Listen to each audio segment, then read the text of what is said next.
Welcome back once again and Assalamu alaikum. My name is Mohsen Akram and you are watching this video at Al Karam School of Thought. We are covering sociology MCQs and our first MCQs is Jane Piaget found that although newborns have no self, yet they are quite self-centered. वो जितने भी होते हैं ना वो self centred होते हैं दो कि उनकी कोई सेल्फ नहीं होती. This was said by Jean Piaget. अब इनको सही से प्रोनाउंस देख लीजिएगा. जो कूली साहब है ना उन्होंने प्रेजेंट किया था आइडिया किस चीज का, लुकिंग ग्लास सेल्फ. इससे क्या होता है, a personality type in which self is discovered through reactions of others. मतलब कोई बंदा ऐसे ग्लास में पड़ा हुआ और उसको दूसरे लोग देख के जो रिएक्शंस प्ले करते हैं ना, उस बारे में कूली ने ये एक आइडिया प्रेजेंट किया था. इसका नाम था looking glass self. The process of looking glass self consisted 3 steps. इसके अंदर 3 स्टेप्स होते थे. According to Jean Baudrillard, what is hyper reality. Hyper reality क्या है अकॉर्डिंग टू जीन बाउड्रिलर्ड? तो वो है the merging of reality and media representation. हमें पता है कि जो मीडिया रिप्रेजेंटेशन होती है वो बिल्कुल डिफरेंट होती है समटाइम, और रियलिटी डिफरेंट होती है. इन दोनों को मर्ज कर देने को हाइपर रियलिटी कहा था जीन बाउड्रिलर्ड ने. Sociology differ from the common sense. कैसे सोशियोलॉजी डिफरेंट होती है कॉमन सेंस से? क्योंकि it's knowledge is accumulated from many different research context, जबकि कॉमन सेंस एक ही जो है ना वो कॉन्टेक्स्ट में देखती है. The conscious and rational part of self. जो कॉन्शियस और रैशनल पार्ट, अकली मुदल्लल पार्ट होता है सेल्फ का, वो क्या आईडी होती है इंसान की, या ईगो होती है, सुपर ईगो होती है? राइट आंसर इज ईगो होती है. वो सिगमंड फ्रूड ने डिवाइड किया था सेल्फ को इनटू 3 पार्ट्स. वो कौन कौन से थे? एक तो आईडी थी, एक ईगो थी और एक सुपर ईगो थी. Super ego. Socialization is the process through which an individual individual क्या इंटरनलाइज करता है? इससे कल्चरल नॉर्म्स इंटरनलाइज करता है. जो कल्चर में नॉर्म चल रही थी सोशल प्रोसेस से, उससे इंडिविजुअल वो उससे करता है इंटरनलाइज, डाइजेस्ट करता है, अंडरस्टैंड करता है. अगला हमारा जी है basic personality characteristics are formed within. जो बेसिक पर्सनैलिटी कैरेक्टरिस्टिक्स खुसूसियत होती हैं वो कैसे फॉर्म होती हैं? क्या वो फ्रेंड से फॉर्म होती हैं, स्कूल से, या फैमिली से? द राइट आंसर इज वो फैमिली से फॉर्म होती हैं. सोरोकिन ने एम्फसाइज किया था the group differences is mainly due to differences in physical environment. Group differences इसीलिए होते हैं क्योंकि फिजिकल एनवायरनमेंट का डिफरेंस होता है.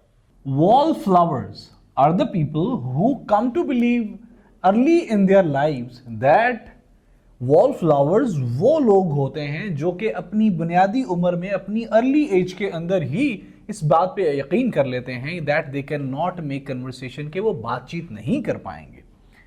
In the middle teens, the most important reference group is, जब हम छोटे छोटे होते हैं तो सबसे ज्यादा इंपॉर्टेंट रेफरेंस ग्रुप कौन सा होता है? क्या वो बड़ों का होता है, उस्तादों का होता है, या पीयर ग्रुप होता है? तो peer group is the right answer. We all for the most of the time try to be model personality having. हम तमाम के तमाम कोशिश करते हैं कि मॉडल पर्सनैलिटी बने. क्या हम किसी हीरो जैसा बनना चाहते हैं? या अगर हीरो भी होता है तो उसमें कौन सी कैरेक्टरिस्टिक्स होती हैं? या हम क्या उस्ताद जैसा बनना चाहते हैं? एक्चुअल में अगर हम हीरो भी बनना चाहते हैं तो वो बंदा होता है having the most of the cultural traits, जिनके अंदर हमारी कल्चरल ट्रेड्स हो. आप टॉम क्रूज शायद बनना चाहें, ना बनना चाहें, लेकिन जो आमतौर पे ज्यादा लोगों को शाहरुख खान बनना चाहेंगे क्योंकि वो हमारा कल्चरल बंदा है. Biological inheritance, physical, environmental, culture and group experience are various factors which play role for the personality development. Personality development में biological inheritance, physical environment and cultural group ये बनाते हैं personality development, ये करते हैं personality को develop. Once formed, the self is proactive. जब आप कहते हैं ना कि कोशिश करो कि दोस्तों का साथ, स्कूल के दोस्त इसीलिए वो होते हैं, साथ चलते हैं पूरी उम्र, क्योंकि वो फॉर्म अभी कच्चे होते हैं. जब once a personality is formed फिर वो प्रोएक्टिव हो जाता है, फिर उसमें कोई नई चीज़ नहीं भरी जाता सकती. इसलिए मेरे दोस्त है राउफ अब्दुल कदीर परवेज, वो मुझे कहता था मोहसिन भाई ओल्ड लेडी से शादी मत करना बिकॉज शी हैव ऑलरेडी मतलब वो अब वो बन चुकी होगी, वो पक चुकी होगी, वो उसकी पर्सनालिटी डेवलप हो चुकी होगी। तो सोशियोलॉजी के अंदर साइकोलॉजी का पर्सपेक्टिव भी यही कहता है कि once formed personality would be proactive, वो प्रोएक्टिव हो जाएगा, फिर उसमें नई चीज नहीं भरी जा सकेगी, वो खुद में एक पूरी पूरी दुनिया होगी। Social constructionism studies the process which create and sustain social reality. Social reality कैसे बनती है, we have all studied.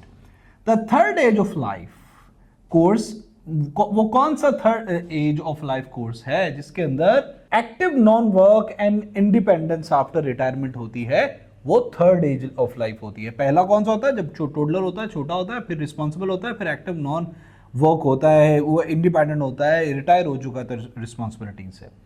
The creative potential of personality is accounted for by, creative potential of personality कैसे अकाउंट होती है, trade psychology से।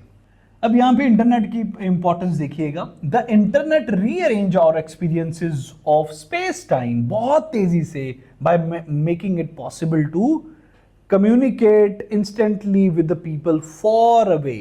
Internet के आने की वजह से जो सोसाइटी है वो बहुत ही रिमोट और रैपिड हो चुकी है, इसीलिए सोसाइटी बहुत तेजी से इवॉल्व हो रही है, हमें पता भी नहीं चल रहा, हम उधर ही कास्ट सिस्टम में फंसे हुए हैं, जट्टों में शादी नहीं करानी, गुजरों में, मेवों में शादी नहीं करानी, हम उधर ही फंसे हुए हैं, लेकिन सोसाइटी बहुत आगे जा चुकी है, इसलिए शादियों में कॉम्प्लेक्सिटीज होती हैं। Which sociologist distinguished between significant others and generalize others, तो वो जॉर्ज हर्बर्ट मीड हैं, जो कि सोशियोलॉजी के काफी बड़े नाम हैं। ही डिस्टिंग्विश्ड, उन्होंने फर्क किया कि जो अहम अदर्स होते हैं और जनरलाइज अदर होते हैं, दोनों के दरमियान फर्क किया सोसाइटी के अंदर।